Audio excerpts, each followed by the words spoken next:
جلسے کا باقاعدہ آغاز کرتے ہیں تو قرأت کلام پاک کے لیے میں آواز دیتا ہوں۔ عادل آباد سے تشریف لائے ہوئے ہمارے مہمان جناب حضرت کہ وہ شہنشین کا تشریف لائے۔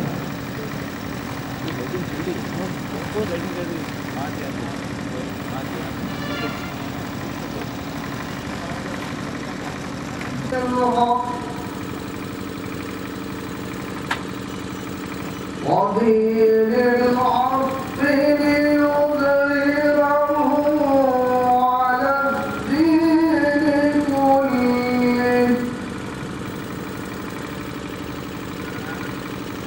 وكفى بالله شهيدا رسول الله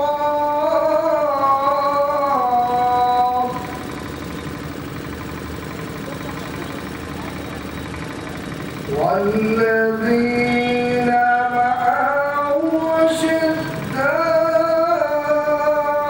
على الكفار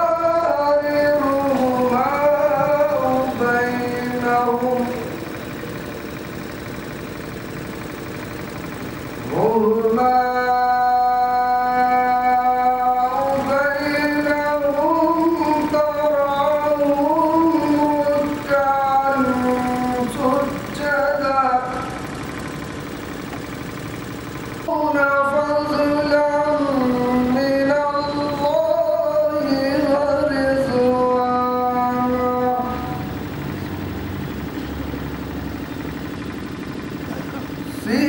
سيماهم في وجوههم من أثر السجود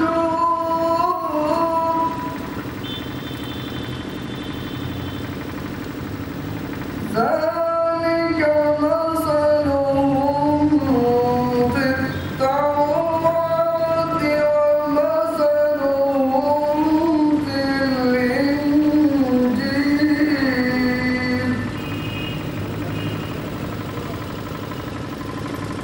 كزرع أخرج شطأه فآزره فاستغلظ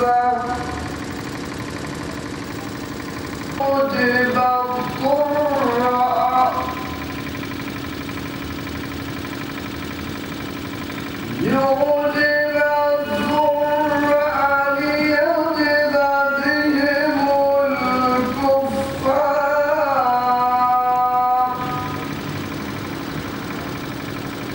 والله الذين آمنوا وعملوا الصالحات منهم مغفرة نائب صدر تنظیم انوار مصطفیٰ سنت الجماعت سے گزارش کرتا ہوں کہ وہ شہنشین پر تشریف لائیں۔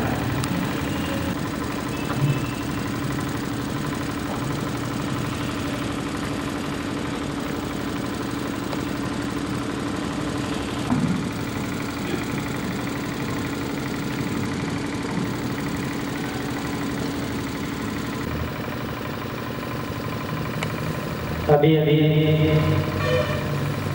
آپ نقیب اہل سنت جناب شاہد رضی القادری سے نقابت سماعت کروا رہے تھے اور وہ آپ کو جھنجھوڑ رہے تھے اور یہ کہہ رہے تھے کہ آپ پوری بیداری کے ساتھ جیسا کہ بیٹھیے، کیونکہ ہمارا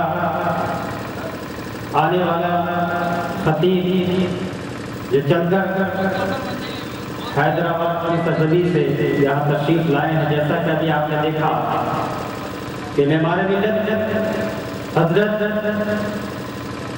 اسداللہ صاحب ممبر آف پارلیمنٹ یہاں موجود ہیں، بعد اسی طریقے سے مقیم حضرات تشریف لاتے رہیں گے اور آپ ان کی تقریر سے محروم ہوتے رہیں گے۔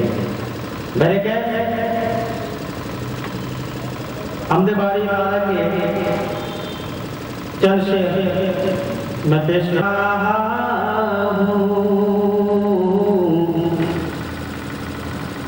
یا رب میں تجھ سے شام و سحر مانگ رہا ہوں، یا رب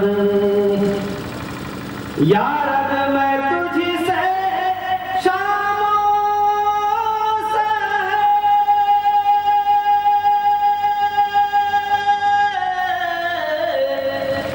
مانگ رہا ہوں۔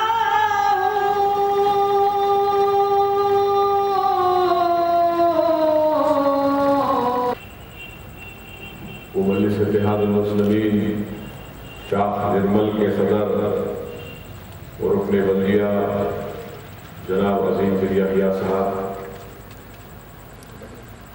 مجلس اتحاد المسلمین کے اراکین، بزرگان ملت، میرے نوجوان ساتھیوں،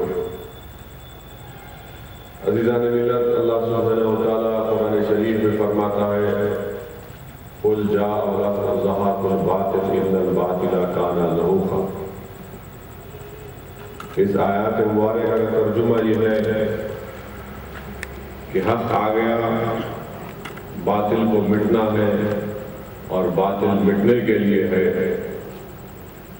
آج ساری کائنات میں، ساری دنیا میں داعیے حق محمد مصطفیٰ صلی اللہ علیہ وسلم کی ولادت کا جشن جوش و خروش سے منایا جا رہا ہے۔ رسول اللہ صلی اللہ علیہ وسلم کی ولادت حق اور باطل کے امتیاز کا ایک آسمانی پیغام ہے۔ رسول اللہ صلی اللہ علیہ وسلم کی ولادت سے باطل لرزہ براندام ہوا۔ رسول اللہ صلی اللہ علیہ وسلم نے حق اور باطل میں امتیاز پیدا کیا۔ رسول اللہ صلی اللہ علیہ وسلم نے برائیوں کی دیواروں کو منہدم کیا اور کائنات کے چپے چپے اور گوشے گوشے میں اللہ کی وحدانیت اور اپنی حقانیت کے پرچم کو بلند کیا۔ رسول اللہ صلی اللہ علیہ وسلم نے جب دین حق کا اعلان کیا تو آپ پر اور آپ کے چاہنے والوں پر مکے کی سرزمین تانے کی زمین بن گئی۔ قبیلے والے، خاندان والے اور قبیلوں کے سرداروں نے رسول اللہ صلی اللہ علیہ وسلم اور آپ کے ساتھیوں سے اعلان بغاوت کیا اور دین حق کی سربلندی کے لیے اپنے گھر کے چین اور آرام کو نہیں دیکھا، بلکہ دین کی سربلندی کے لیے مسائل اور مشکلات کو برداشت کیا۔ خاک اور خون کے دریاؤں سے گزرنا پڑا، اور جب دین کی سربلندی کی بات آتی تو اپنی جان کے نذرانے دینے تیار ہو جاتے۔ عزیزان ملت، حضرت امیر حمزہ رضی اللہ تعالیٰ عنہ کی شہادت کو محمد مصطفیٰ صلی اللہ علیہ وسلم نے ملاحظہ فرمایا۔ یہ کون امیر ہے؟ یہ تمام واقعہ اس زمین پر اور اس آسمان کے نیچے، مگر رسول اللہ صلی اللہ علیہ وسلم نے صبر کیا اور دعوت حق کی تبلیغ سے کبھی گریز نہیں کیا۔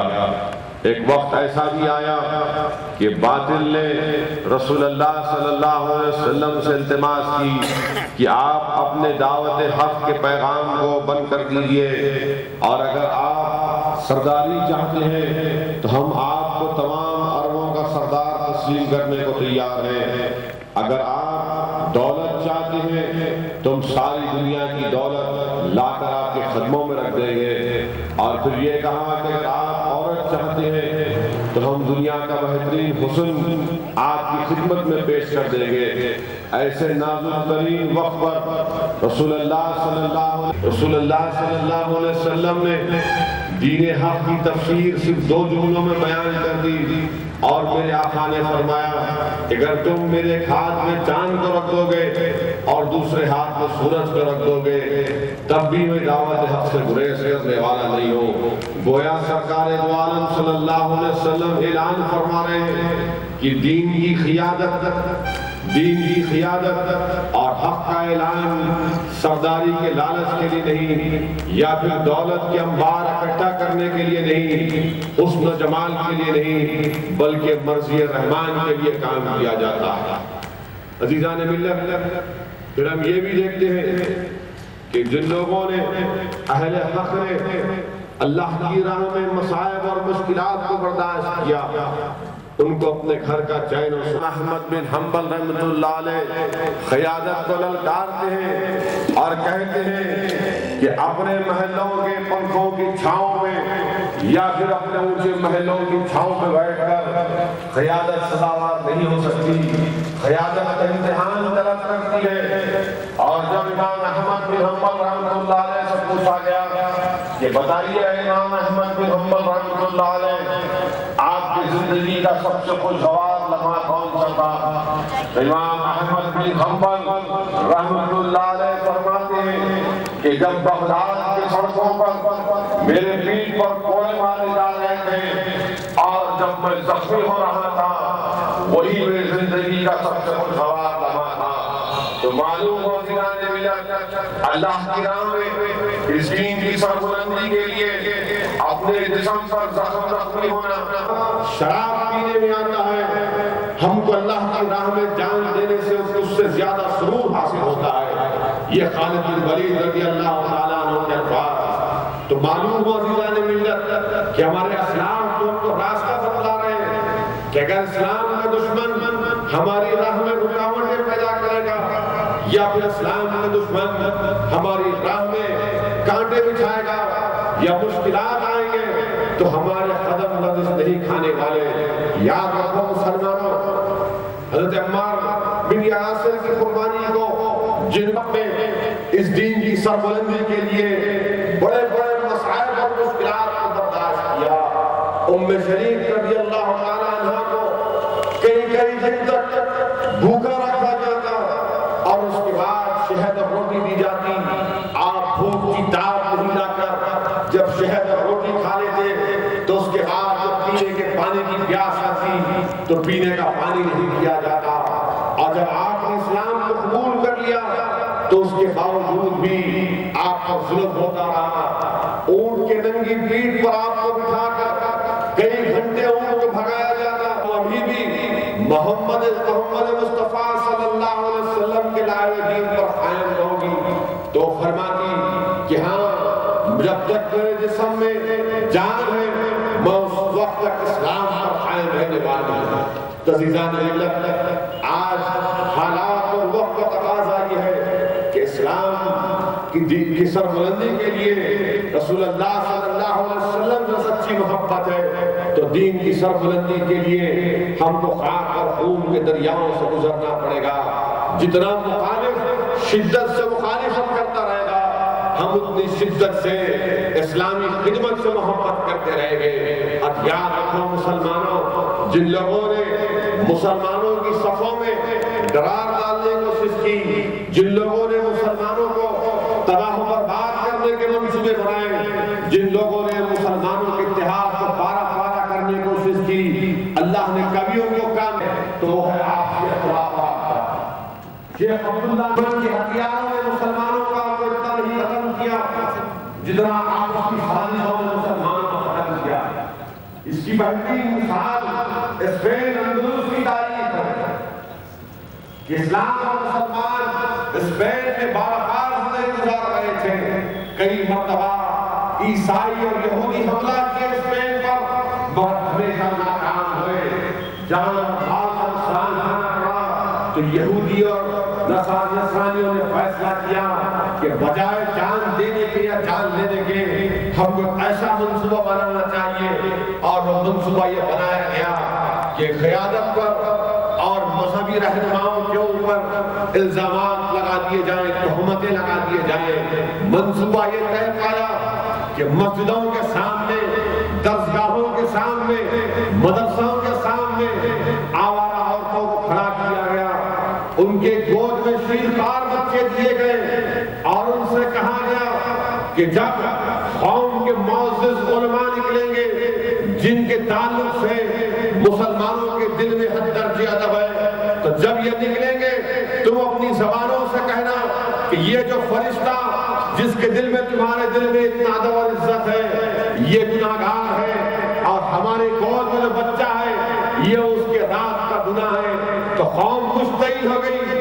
تو حکومت کا ہتھیار کامیاب ہوا، اور جو مسلمان اپنے علماؤں کے ہاتھ چومتا تھا، جن کو اپنے سر پر بٹھاتا تھا، آج وہی مسلمان اپنے محسنین کا اپنے ہاتھوں سے قتل کر دیا، اور تاریخ گواہ ہے کہ اسپین سے مسلمانوں کا نام و نشان مٹ گیا۔ 400 سال ہم نے حکومت کی اور ایک دشمن کی سازش کی وجہ سے ہمارا خاتمہ وہاں پر ہو گیا۔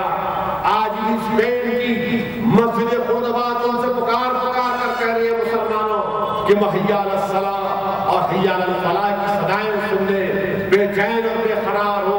مسلمانوں کبھی اسپین کی تاریخ کا مطالعہ کرو، یاد رکھو مسلمانوں، قیادت اور اتحاد دین کی خزانہ ہے، اور اسی لیے ہم دیکھتے ہیں کہ رسول اللہ صلی اللہ علیہ وسلم نے فرمایا کہ مومن 2 مرتبہ ایک دل سے نہیں ڈسا جاتا۔ اگر کوئی مسلمان غلطی سے کسی سوراخ میں ہاتھ ڈال دیتا ہے، اگر اس میں بچھو یا سانپ ہوتا ہے تو اس کی غلطی ہوتی ہے، مگر آقا کے فرمان کے مطابق دوسری مرتبہ وہ غلطی نہیں کرتا۔ تو اس لیے ہم کو اسلام کے دشمنوں کو پہچاننا پڑے گا، جو ہمارے اتحاد کے دشمن ہیں، جو ہم منصوبے بناتے ہیں ہم کو تباہ و تاراج کرنے کے لیے۔ اور عزیزان ملت، آج یہی وجہ ہے کہ جن لوگوں نے اسلام اور مسلمانوں کے خلاف ظلم کیا، تاریخ گواہ ہے کہ سوویت یونین میں مسجدوں کو مقفل کر کے رکھ دیا گیا، عزائم دی جاتی، مدرسوں پر پابندی عائد کر دی گئی، مگر اللہ نے وہ نظارہ بھی ہم کو دکھایا کہ سوویت یونین ختم ہو گیا، کمیونسٹ تحریک ختم ہو گئی، اور ان کی جگہوں پر نئے اسلامی ممالک آئے، تاجکستان آیا، ازبکستان آیا، ترکمنستان آیا، ایسے 5-6 اسلامی مملکت کا قیام عمل میں لایا گیا۔ عزیزان ملت، رسول اللہ صلی اللہ علیہ وسلم ہمیشہ کمزوروں کا اور زمانے کے ستائے ہوئے لوگوں کی مدد کرتے۔ رسول اللہ صلی اللہ علیہ وسلم غلاموں اور مظلوموں کا حد درجہ لحاظ رکھتے، اور سیرت نبوی کا ایک واقعہ آپ کے سامنے رکھتا ہوں کہ ایک مرتبہ رسول اللہ صلی اللہ علیہ وسلم نے دیکھا کہ کسی ایک باغ میں ایک ضعیف اور بوڑھا شخص باغ کے پودوں کو پانی ڈال رہا ہے، کمزوری کی وجہ سے اس کے قدم لڑکھڑا رہے ہیں۔ رسول اللہ صلی اللہ علیہ وسلم سے قریب جا کر اس سے عرض کرتے ہیں کہ لا، اعتراف کرنے کے بعد اس سے جا کر عرض کرتے ہیں کہ میں پڑوس کے گھر میں رہتا ہوں، جب کبھی بھی تجھ کو میری ضرورت پڑے تو مجھے بلا لینا۔ تو وہ ضعیف شخص کہتا ہے کہ آپ آ کر میرا کام کریں گے تو میرا آقا مجھ سے ناراض ہو جائے گا۔ تو رسول اللہ صلی اللہ علیہ وسلم فرماتے ہیں کہ اگر میں تیرا کام کروں گا تو میرا آقا مجھ سے خوش ہو جائے گا۔ وہ فرماتا ہے کہ وہ پوچھتا ہے کہ آپ کا آقا کون ہے؟ تو رحمت اللہ علیہ فرماتے ہیں کہ میرا آقا زمین و آسمان کا مالک ہے، خدا واحد ہے، خدا واحد لا شریک ہے۔ وہ کہتا ہے کہ آپ اپنے آقا سے دعا فرمائیے کہ وہ مجھے اپنے ظالم آقا کی خیر سے نجات دلائے۔ رسول اللہ صلی اللہ علیہ وسلم اس کے لیے دعا فرماتے، وقتاً فوقتاً اس کا کام کرتے۔ اور ایک دن ایسا بھی آیا کہ وہ ضعیف شخص آ کر کہنے لگا کہ میں اس بات کو مانتا ہوں، اقرار کرتا ہوں کہ آپ اللہ کے سچے نبی ہیں۔ عزیزان ملت، رسول اللہ صلی اللہ علیہ وسلم نے ہم کو انسانوں سے دوستی اور انسانوں کی خدمت کے ذریعے سیاست کی قیادت کا مزاج کیا، انسانوں کی خدمت کے ذریعے قیادت کا مزاج کیا۔ اور رسول اللہ صلی اللہ علیہ وسلم ہمیشہ کی مدد کرتے۔ سیرت نبوی کا واقعہ کہ ایک مرتبہ رسول اللہ صلی اللہ علیہ وسلم کے سامنے بنی امیہ کا ایک امیر اپنی ایک لونڈی بچی کو سرے بازار مار رہا تھا، وہ عورت پکار کر کہہ رہی تھی کہ ہے کوئی مجھے بچانے والا؟ تو رسول اللہ صلی اللہ علیہ وسلم اس کی فریاد سن کر میرے آقا اس بنی امیہ کے امیر کے قریب جا کر اس سے کہتے یہ مرد کے شاید شان نہیں ہے کہ وہ کسی عورت پر ہاتھ اٹھائے. وہ کہتا ہے کہ آپ میرے خاندانی معاملات کو مداخلت کر رہے ہیں. رسول اللہ صلی اللہ علیہ وسلم پھر فرماتے کہ دیکھو عربوں کے پاس عورتوں کو مارنا مردانگی نہیں، یہ بزدلی ہے. جیسا یہ جملہ رسول رحمت صلی اللہ علیہ وسلم کی زبان حق پر زبان سے نکلا، اس کی کانوں پر پہنچا، وہ خاموش ہو گیا اور آ کر کہنے لگا کہ میں آ کر آپ سے وعدہ کرتا ہوں کہ آج سے میں کسی عورت پر ہاتھ نہیں اٹھاؤں گا. اور آپ دیکھتے ہیں کہ رسول اللہ صلی اللہ علیہ وسلم کبھی بھی مظلوموں پر ظلم کا برداشت نہیں کرتے. وہ بنی امیہ امیر کا شخص آیا اور رسول اللہ صلی اللہ علیہ وسلم کے پاس آ کر اسلام کو قبول کرتا ہے، کلمہ پڑھ لیتا ہے. تو عزیزان ملت، ہم کو اس واقعے سے کیا درس ملتا ہے؟ درس یہ ملتا ہے کہ مظلوموں کی فریاد کو پہنچنا سنت ہے، ظالم کے ظلم کو روکنا سنت ہے. مجلس اتحاد المسلمین اسی سنت پر پورا عمل کرنے کی کوشش کرتی آئی. مجلس اتحاد المسلمین کے مالیگاؤں کی مسجد میں شب برات کے دن جب وہاں پر ہمارے لاشوں کے انبار لگا دیے گئے تھے تو مجلس اتحاد المسلمین مالیگاؤں گئی. مجلس اتحاد المسلمین اسی حدیث شریف کی روشنی میں جب ہمارے سامنے بروڈا میں اللہ کے ولی کی خبر کو بلڈوزروں سے اس کو شہید کر دیا گیا، مجلس اتحاد المسلمین وہاں پر گئی. جب مسلمانوں پر گولیاں چلائی گئی تو زخمیوں میں امداد تقسیم کی اور ایک زخمی کو حیدرآباد لایا گیا جس کو بروڈا کے دواخانے میں ڈاکٹروں نے کہہ دیا کہ یہ بچ نہیں سکتا، اس کا مرنا یقینی ہے. مجلس اتحاد المسلمین نے رسک کیا، حیدرآباد کو اس کو پلین چلایا، بروڈا سے حیدرآباد کو اپنے دواخانے میں علاج کروایا. اللہ نے اس کو شفا دی، سرکار کا کرم ہوا، اس کے پیر کو کاٹنا پڑا. مجلس نے ایک مصنوعی پیر لگا کر اس کو مصنوعی پیر کی چلنے کا طریقہ بتایا، پھر اس کو بروڈا بچایا. ہم دیکھتے ہیں کہ نہ صرف یہ بلکہ جہاں کہیں بھی کوئی واقعہ ہوتا ہے مجلس اتحاد المسلمین پہنچ جاتی ہے. بنگال میں نندی گرام میں 12 مارچ کو کمیونسٹوں کی حکومت نے جو زمین حاصل کرنے کے لیے آئی تھی 14 لوگوں کو گولی مار کر ہلاک کر دیا، اس میں 5 مسلمان تھے. مجلس اتحاد المسلمین وہاں پر جاتی ہے، نندی گرام میں احتجاج کرتی ہے کہ مسلمانوں پر ظلم ہم برداشت نہیں کرتے. اسی لیے کہ مجلس نے یہ وہ جماعت ہے جو ہندوستان کے اندھیرے ماحول میں آقا کی سنت کو قائم کرنے کا ایک بے مثال کردار کرتی ہے. یہی وہ جماعت ہے جو ہندوستان کے تاریخ ماحول میں رسول اللہ صلی اللہ علیہ وسلم کے سنت کے چراغ کی روشنی میں اپنے سیاسی سفر کر رہی ہے. عزیزان ملت، آقا کی سیرت سے ہم کو پیغام ملتا ہے کہ رسول اللہ صلی اللہ علیہ وسلم کمزوروں پر، یتیموں پر، بیواؤں کا بوجھ اپنے کندھوں پر اٹھا لیا کرتے. واقعات میں آیا ایک مرتبہ رسول اللہ صلی اللہ علیہ وسلم دیکھتے ہیں کہ ایک معصوم بچہ جا رہا ہے، اس کے سر کے اوپر بہت بوجھ ہے اور بوجھ کی وجہ سے بچے کی گردن جھک جاتی ہے، وہ چل نہیں سکتا برابر. رحمت اللہ علیہ تاجدار مدینہ اشرف الانبیاء وسیل بے قطع اس کے قریب جا کر اس سے کہتے ہیں کہ بچے کہ میرے باپ کو مر کر 1 سال ہو چکا ہے.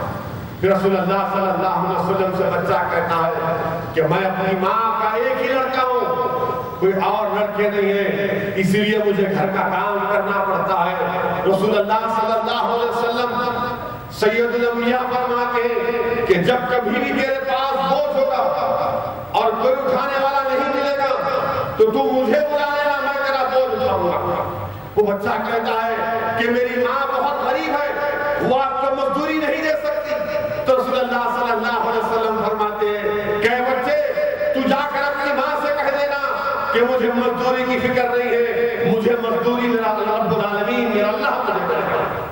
سرکار کا یہ کردار ہم کو درس دے رہا ہے کہ غریبوں کی، کمزوروں کی مدد کرو. یتیموں کا بوجھ اپنے کندھوں پر اٹھا لو، رب العالمین تم سے راضی ہو جائے گا۔ رسول اللہ صلی اللہ علیہ وسلم کی سیرت، آقا کی سیرت ایسی کتاب کی مہکتی کتاب کی طرح ہے، جو اس کے قریب گیا مہک گیا، جو آپ کی قدموں میں چلا گیا وہ چمک گیا۔ اسی لیے تو کہنے والے نے کیا خوب کہا کہ چمک سب تجھ سے پاتے ہیں پانے والے، میرا دل بھی چمکا دے چمکانے والے۔ عزیزان ملت، رسول اللہ صلی اللہ علیہ وسلم غریبوں کا، مریضوں کا ہمیشہ خیال رکھتے ہیں۔ سیرت نبوی کا واقعہ کہ رسول اللہ صلی اللہ علیہ وسلم ایک یہودی کا غلام بیمار پڑا رہتا ہے، اس کے گھر کو جاتے ہیں، کوئی جا کر اس سے دریافت نہیں کرتا کہ تیری طبیعت کیسی ہے۔ صلی اللہ علیہ وسلم جاتے ہیں، شافع روزہ جزا جاتے ہیں، جا کر اس کے گھر پر دستک دیتے ہیں، اور جب وہ سنتا ہے دستک اپنے دروازے پر کہتا ہے اندر آ جاؤ۔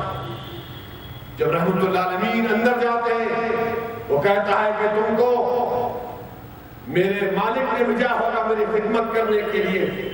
رسول اللہ صلی اللہ علیہ وسلم فرماتے ہیں کہ میں تیری خدمت کرنے کو آیا ہوں۔ وہ کہتا ہے کہ بیماری کی وجہ سے پورا جسم میں درد ہو رہا ہے، میرا سر پھٹ رہا ہے۔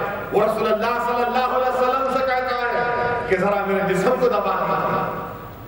رحمت اللہ علیہ پوری رات اس کے جسم کو دباتے ہیں، اور جب فجر کا وقت ہوتا ہے رسول رحمت صلی اللہ علیہ وسلم جب کرتے ہیں جانے کے لیے، وہ بیمار سے یہ شخص کہتا ہے کہ ذرا یہ تو بتا دو کہ آپ کون ہو۔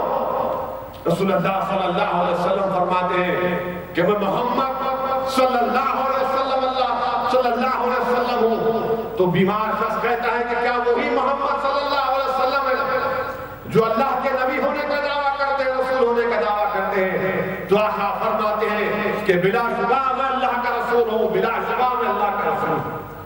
عزیزان ملت، خدمت خلق یہی ایک چیز ہے جو اللہ کی خوشنودی کا باعث بنتی ہے۔ مجلس اتحاد المسلمین ہمیشہ یہ کوشش کرتی آئی ہے، مجلس اتحاد المسلمین کے نظم العین نہیں رہا۔ عزیزان ملت، جہاں پر یہ واقعات ہیں، یہ واقعات کا بھی پہلو سن لیجئے کہ کس طرح صحابہ کرام نے دین کی سربلندی کے لیے مصائب اور مشکلات برداشت کی۔ صلی اللہ علیہ وسلم رحمت اللہ علیہ کے عشق میں کیا کیا مصائب اور مشکلات نہیں برداشت کیے۔ واقعات میں آیا کہ کعبے کے شہر میں رحمت اللہ علیہ کو مارا جا رہا ہے، جو سرکار سے سارے مکہ رسول اللہ صلی اللہ علیہ وسلم کو چھوڑ دیتے اور صدیق اکبر کو مارتے، اپنے جوتے ان کے چہرے پر رکھ دیتے، اتنا مارتے ہیں کہ بے ہوش ہو جاتے، اور دیکھنے والوں نے دیکھا کہ آپ کے چہرے پر ناک نظر نہیں آ رہی تھی۔ وہ کہ صدیق رضی اللہ تعالیٰ عنہ جب آپ کو اٹھا کر گھر کو لایا جاتا ہے، اور جب آپ کو ہوش آتا ہے تو آپ کی زبان مبارک سے جو پہلا جملہ نکلتا ہے، تاریخ میں اس کو اس طرح سے لکھا کہ صدیق اکبر نے ہوش آنے کے بعد آپ پر رحم آیا۔ آپ دریافت کرتی ہیں اور آ کر کہتی ہے کہ رسول اللہ صلی اللہ علیہ وسلم خیریت سے ہیں۔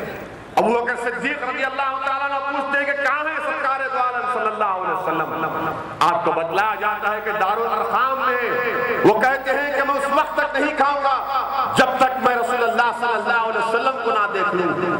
آپ کو سہارا دے کر لے جایا جاتا ہے، رسول اللہ صلی اللہ علیہ وسلم حضرت ابو بکر صدیق کو دیکھ کر آگے بڑھ کر ان کا بوسہ لیتے ہیں، اور اس وقت رسول اللہ صلی اللہ علیہ وسلم پر رقت طاری تھی۔ یہ واقعہ کا ایک ایک جملہ عشق مصطفیٰ کی ترجمانی کر رہا ہے، اور جو رسول اللہ صلی اللہ علیہ وسلم کا سچا چاہنے والا ہوتا ہے، جو سچا عاشق رسول ہوتا ہے، دشمن کے الغار میں اپنے آپ کو پا کر اپنے جسم پر حضرت زید بن مسکن رضی اللہ تعالیٰ عنہ اتنے زخمی ہو چکے ہیں کہ زندگی آخری مرحلے میں ہے۔ رسول اللہ صلی اللہ علیہ وسلم صحابہ سے فرماتے ہیں کہ زید بن مسکن کو حاضر کیا جائے۔ جب آپ کو جا کر اٹھا کر آپ کے زخم وجود کو اٹھا کر رحمت اللہ علیہ کے سامنے کیا جاتا ہے، تو آپ رسول اللہ صلی اللہ علیہ وسلم کو دیکھ اٹھنا چاہتے ہیں مگر اتنے زخمی ہیں کہ اٹھ نہیں سکتے، اپنے وجود کو گھسیٹتے ہوئے رحمت اللہ العالمین کے قدم پر رکھ دیتے ہیں، قدموں پر رکھ دیتے ہیں، اور اسی حال میں آپ کے ہونٹ آقا کے قدم کو چومتے ہیں اور اسی عالم میں آپ کی روح پرواز کر جاتی ہے۔ عزیزان ملت، کسی شاعر نے کیا خوب کہا کہ گر وقت اجل سر تیری چوکٹ پر دھرا ہو، جتنی ہو قضا ایک ہی سجدے میں عطا ہو۔ عزیزان ملت، ان واقعات کو بیان کرنے کا مقصد کیا ہے کہ آج کے اس جلسے میلاد النبی سے آپ ایک انقلاب، ایک پیغام لے کر اٹھے۔ یاد رکھو مسلمانوں، رسول اللہ صلی اللہ علیہ وسلم اور مسلمانوں یاد رکھو، ہماری کامیابی رسول اللہ صلی اللہ علیہ وسلم کے لاہ و اسلامی تہذیب میں پوشیدہ ہے۔ جب تک مسلمان آقا کی لاہی ہوئی تہذیب، آقا کی لاہی ہوئی سیاست، رسول اللہ صلی اللہ علیہ وسلم کی معاشیت پر کاربند تھی، دنیا ان کا کوئی کچھ بگاڑ نہیں سکا۔ مسلمانوں، اس دین کی امانت کو، اس توحید کی امانت کو یاد رکھو ملت کے غیرت مند نوجوانوں، سرکار کی حدیث کو یاد رکھو نوجوانوں کہ رحمت اللہ العالمین نے فرمایا کہ ایک وقت میری امت پر ایسا آئے گا کہ ساری قومیں میری امت کے اطراف ایسے جمع ہو جائے گی جیسا کوئی کھانے کے دسترخوان پر جمع ہو جاتا ہے۔ صحابہ نے پوچھا کہ یا رسول اللہ صلی اللہ علیہ وسلم کیا ہماری تعداد کم ہوگی؟ تو رحمت اللہ العالمین نے فرمایا کہ نہیں، تمہاری تعداد بہت زیادہ ہوگی مگر تمہارے دلوں میں بہن ہوگا، اور بہن کا مطلب دنیا سے محبت اور موت کا خوف۔ اے ملت کے غیرت مند نوجوانوں، یاد رکھو اگر تمہارے دلوں میں رسول اللہ صلی اللہ علیہ وسلم سے سچی محبت ہے تو یاد رکھو نوجوانوں، کسی انسان کو موت دو بار نہیں آ جاتی، تم موت کے خوف سے آزاد ہو جاؤ، سارے دنیا کے کفار تمہارے قدموں میں نظر آئے گا اگر تم موت کے خوف سے آزاد ہو جاؤ گے۔ اور یاد رکھو مسلمانوں، موت کسی پر دو بار نہیں آتی، ایک ہی بار آتی ہے۔ آج اگر موت کے خوف سے آزاد ہو جائیں گے، دنیا کی محبت اپنے سینوں سے نکال دیں گے، یقیناً ملت سمجھے گی اتحاد کیا چیز ہے، یقیناً ملت اپنی جماعتوں کو، اپنی تنظیموں کو صحیح طور سے مضبوط کر سکے گی۔ عزیزان ملت، کیونکہ اور بھی معزز علماء کرام، آپ کی طاقت ہے، آپ کا اتحاد کی بہترین نشانی ہے، اس کو اور مضبوط کریے۔ زمانے کے کئی انقلابات آئے مگر اللہ نے اپنے نبی کے صدقے میں اس جماعت کو مضبوط رکھا، اس جماعت کو اور مضبوط رکھیے، ان لوگوں سے ہوشیار رہیے جو ہمارے اتحاد کے دشمن ہیں۔ عزیزان ملت، ہم یہ بھی دیکھتے ہیں کہ مسلمانوں کی غربت کے تعلق سے کوئی بات نہیں کرتا، نوجوانوں کی بے روزگاری کے تعلق سے کوئی بات نہیں کرتا۔ ارے حد تو یہ ہو گئی کہ نرمل میں جو گورنمنٹ کے اردو مدارس ہیں اس کے پرسانے حال یا پھر اس کو اچھا کرنے کی بات نہیں کرتا۔ یہ بڑی بڑی جماعتیں، سیاسی جماعتیں والے، بازار میں آئی آئی ٹی نہیں آیا تو دھرنا، بازار میں آئی آئی ٹی نہیں آیا تو آ کر گرفتاری پیش کرنا۔ کیا کم یہ سیاسی جماعتیں مسلمانوں کے تعلیمی معیار کو بلند کرنے کے لیے احتجاج کیا؟ کیا کم یہ سیاسی جماعتیں ہمارے اردو مدارس میں ٹیچروں کے مستقل انتظام کا مطالبہ کیا؟ ارے یہ تمام کے تمام کوشش کرتے ہیں تو اپنی ذات کو مضبوط کرنے کے لیے، اپنے مستقبل کو اچھا کرنے کے لیے، مسلمانوں کے مستقبل کو اچھا کرنے کی کوئی بات نہیں کرتے، مسلمانوں کے تعلیمی معیار کو بلند کرنے کی بات نہیں کرتے، اردو میڈیم مدارس کو اچھا کرنے کی بات نہیں کرتے۔ بہرحال عزیزان ملت، انشاءاللہ تعالی مستقبل قریب میں یہاں پر مجلس اتحاد المسلمین کا ایک سیاسی جلسہ ہوگا، اس میں تفصیلی خطاب ہوگا۔ میری اللہ سے دعا ہے کہ اللہ سبحانہ و تعالی اپنے حبیب کے صدقے میں ہم تمام کو متحد رکھے، ہم کو صراط مستقیم پر چلائے۔ وآخر دعوانا الحمدللہ رب العالمین۔ کہ وہ شہنشاہ پر تشریف لائے۔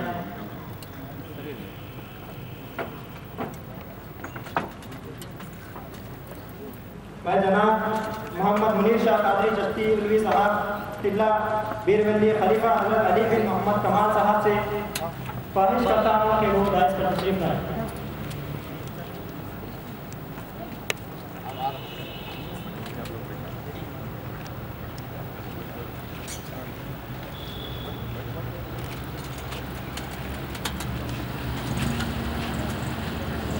میں جناب عبدالستار صاحب معزز MDO سے گزارش کرتا ہوں کہ وہ داعش پر تشریف لائیں۔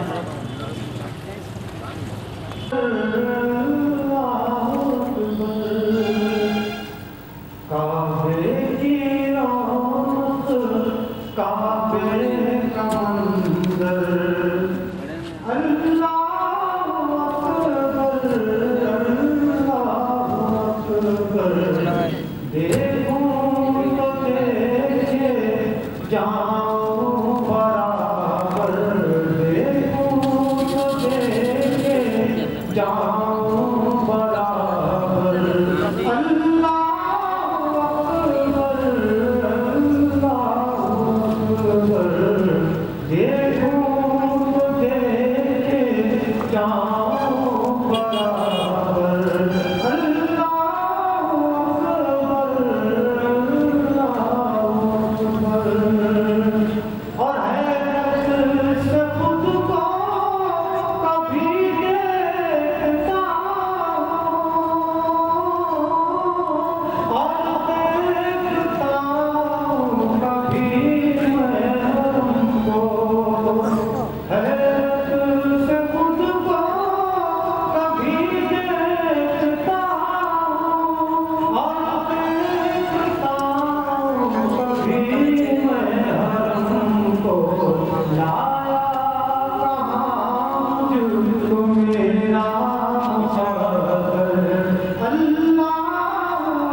جناب علی بن محمد صاحب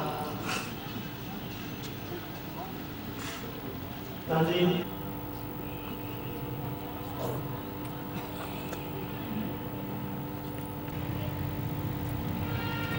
سے خواہش کرتا ہوں کہ وہ مہمان نوازی جناب مصطفیٰ حسین صاحب کی گلگوشی فرمائیں۔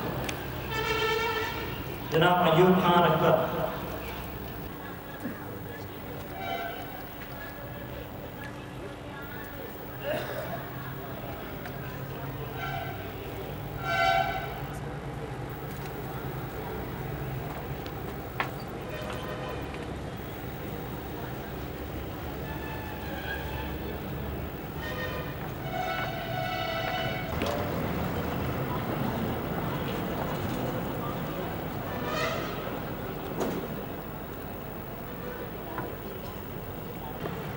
وہی اول وہی آخر نگاہ عشق و مستی میں وہی فرقان وہی یاسین وہی شاہراہ ہمارے خدمت رسول اللہ صلی اللہ علیہ وسلم کے لیے ہمارے معزز مہمان